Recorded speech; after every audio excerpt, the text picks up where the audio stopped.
তোমার এই মুখ যেন আমাকে আর কখনো দেখতে না হয়। আপনিও ভেবে দেখুন মহারাজ, এই অপমান কি আর সহ্য করা যায়? বেশ, আসি তাহলে।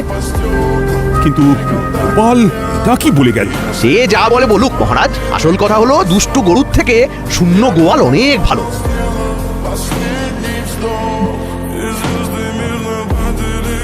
ও মা গো, এ কি হলো গো? ও গো, কে কোথায় আছো গো? মানুষটা তো এক্ষুনি বসেছিল, আর তারপরে না না না, আমি বরং বৈদ্যকে ডেকে আনি গিয়ে।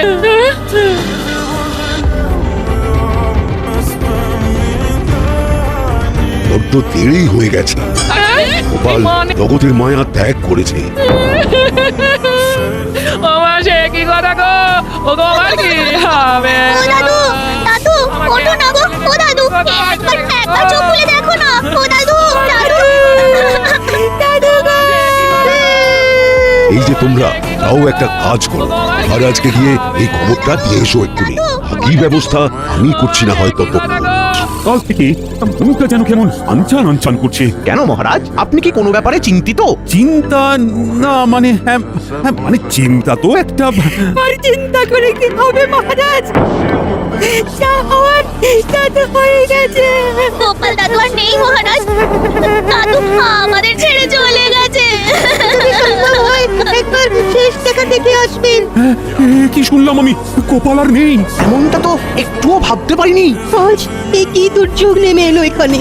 গোপাল আর নেই, এমনও শুনতে হবে। আমার তো মনে হচ্ছে মহারাজের কাছে অপমানের জ্বালা সহ্য করতে না পেরেই গোপাল হৃদরোগে আক্রান্ত হয়েছে। না না না, ব্যাপারটা ভালো হলো না। চলো চলো সবাই মিলে গোপালের বাড়ি যাই। হ্যাঁ হ্যাঁ হ্যাঁ, তাই চলুন মহারাজ। গোপাল আমাদের এতদিনের সাথী, গোপালের শেষ যাত্রায় আমরাই কাঁধ দেবো না হয়। হ্যাঁ হ্যাঁ, এসো সবাই, কাঁধে কাঁধ মেলাই।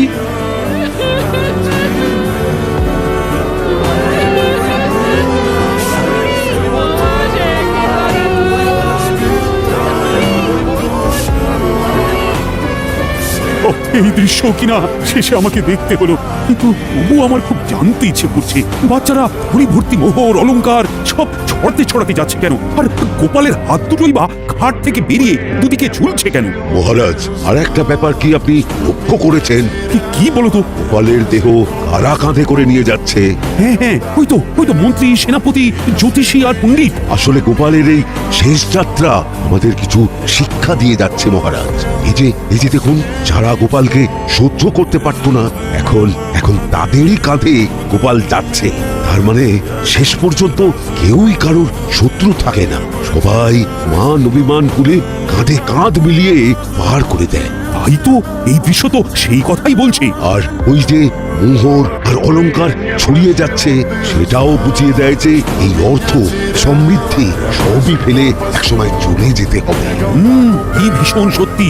তো খালি হাতও বুঝিয়ে দিচ্ছে, খালি হাতেই আমরা সংসারে এসেছিলাম, আর খালি হাতেই আমাদের যেতে হবে। এই চরম সত্যিটা আমি আগে বুঝিনি। গোপাল তুমি মরে গিয়ে আমাকে চরম শিক্ষা দিয়ে গেলে। ভগবান, কিন্তু এখন শিক্ষা পেলেও গোপাল তো আর ফিরবে না।